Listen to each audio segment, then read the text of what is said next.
Good morning, students. Today we are going to discuss about chapter the festival of Eid. Students, we celebrate many festivals like Holi, Diwali, Dasehra, Eid.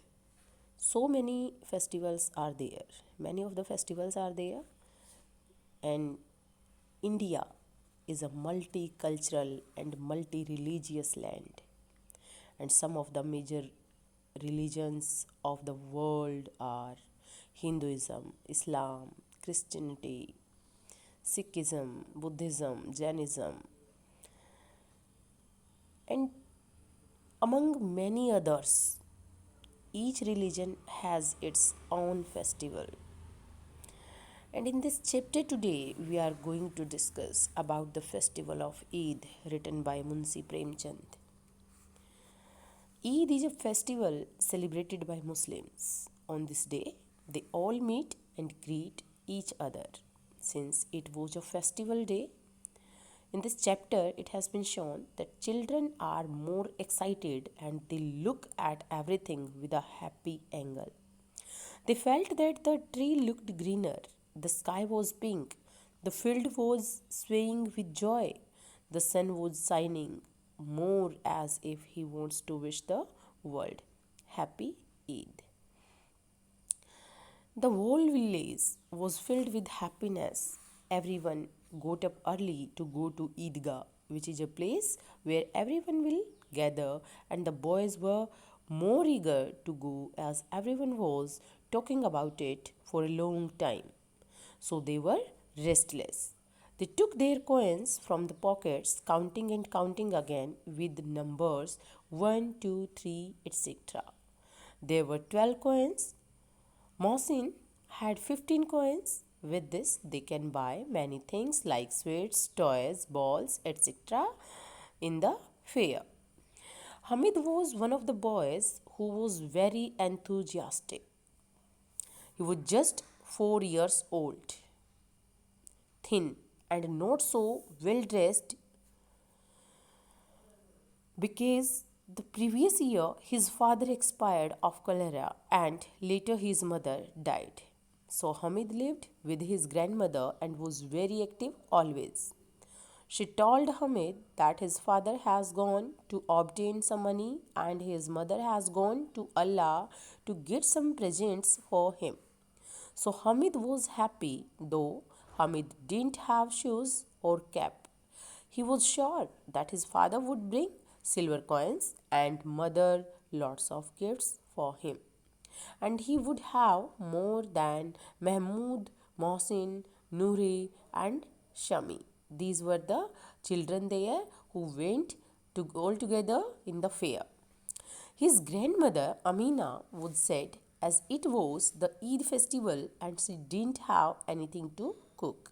She was missing her only son who would have taken care of these.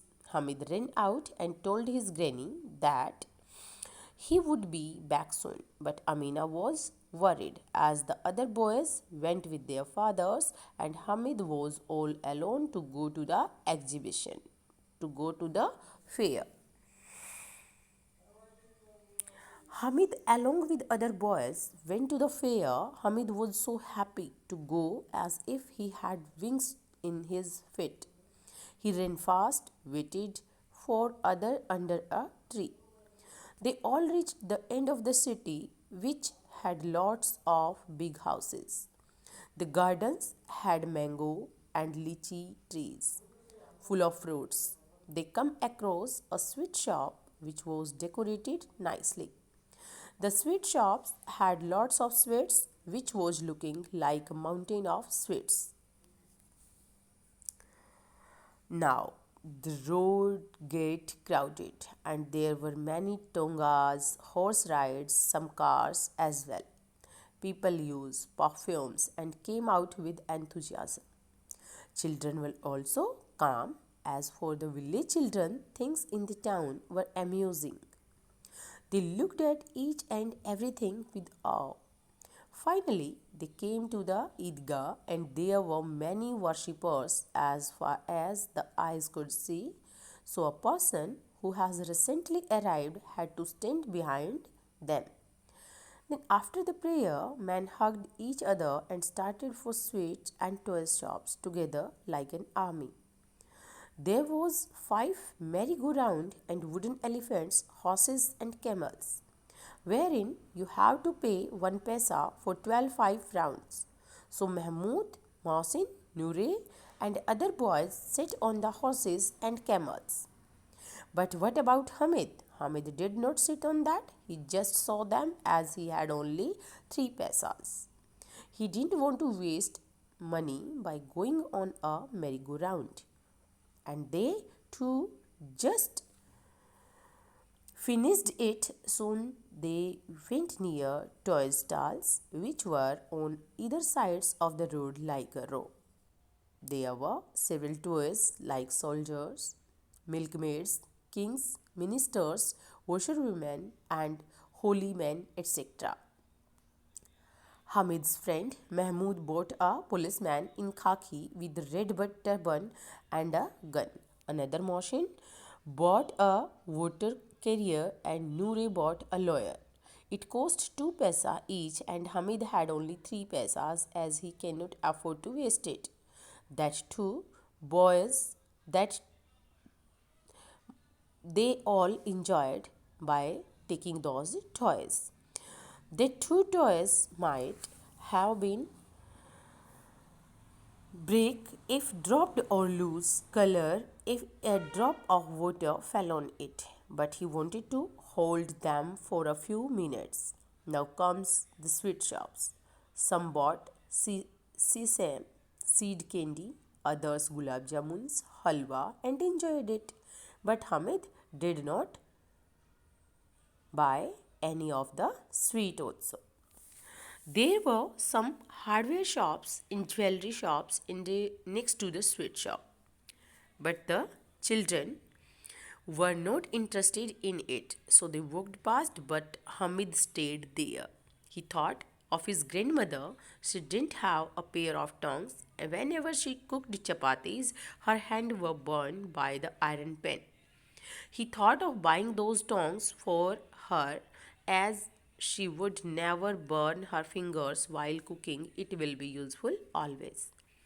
So Hamid wanted to buy a pair of tongs and he asked the shopkeeper how much it cost. The shopkeeper said, "It is not for a small child like Hamid." Then Hamid insisted whether it was for sale or not. Then the shopkeeper was rude and said, "It is. It is for the sale, but it cost 6 paisa." Hamid got disappointed and he asked the shopkeeper to tell the correct price. The shopkeeper agreed for 5 paisa and said Hamid to take it or leave. Hamid asked for 3 paisa and kept walking, thinking that the shopkeeper might scold him. But on the other hand, the shopkeeper did not scream at him and he gave him the tongs.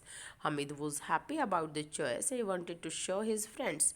He put the pair of tongs on his shoulders like a gun for everyone to see.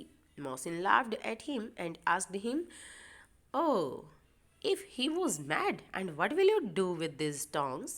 Hamid quickly threw the tongs on the ground and but replied, asking him to throw his water carrier on the ground to see if it breaks. Mahmud was a bit surprised, saying the tongs were also a type of toy. Hamid happily replied that he keeps the tongs on shoulders if appears like a gun, or it can be used for the musical instrument also, singing monks. He compares his tongues with a tiger. A tiger is superior among all animals, and his tongues are superior than those toys. Now, Sami wanted to exchange tambre with Hamid's tongs, which was 8 paisas. Hamid was not interested in exchanging, as everyone wanted the pair of tongs. By 11 o'clock, again, the entire village was in eagerness as those who went to the fair came back, including Hamid. Grandmother Amina was happy to see Hamid. She hugged and kissed Hamid. She saw what she saw? She saw the tongs in Hamid's hand and asked about the cost of it. He told that he bought them for 3 paisas. Grandmother was worried that Hamid had left long back. He told he did not eat or drink from the time and asked why he didn't buy anything to eat instead of tongs. Hamid said that he bought the tongs for her only so that she wouldn't burn her hands anymore while cooking. Grandmother was too touched by his concern for her than with his own. For her, it was the most precious thing than a bags of silver. So it was the story. Only Hamid was the boy there who got happiness to buy the useful thing for a grandmother. So the story shows the sacrifice of a little child and how emotional he was for his grandmother. So it is the story, students. Goodbye. Have a nice day.